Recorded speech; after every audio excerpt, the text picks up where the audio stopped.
ভাই বিশ্বাস করেন ভাই, এটা আমার মনে হয় 100% পরিকল্পিতভাবে হত্যা ভাই। কারণ গত 30 বছরেও আমি এরকম কোনো প্রেসিডেন্টরে এরকম অ্যাক্সিডেন্ট হতে দেখি নাই ভাই। ওরা এত নরমালভাবে চলে না ভাই। এটা নিরাপত্তার অভাবে না ভাই, এটা যে কোনো পরিকল্পিত হত্যা ভাই। আমি 100% শিওর এটা যে কোনো পরিকল্পিতভাবে হত্যা ভাই। এই রাইসিরে মাইরা লাইছে ভাই, এখন আরব বিশ্বের কি হবে ভাই? কি হবে ফিলিস্তিনির ভাই? আমি বুঝি না কিছু ভাই। ফিলিস্তিনিকে এখন কে রক্ষা করবে ভাই? এই ইরানের ভয়ে, এই রাইসির ভয়ে ফিলিস্তিনির মধ্যে অ্যাটাক দিত না ইসরায়েল।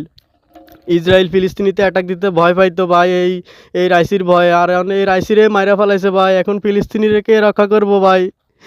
আল্লাহ ভালো জানে রে ভাই, দেশের কি হইব, পৃথিবীর কি হইব রে আল্লাহ, মুসলমান বিশ্বের কি হইব রে আল্লাহ।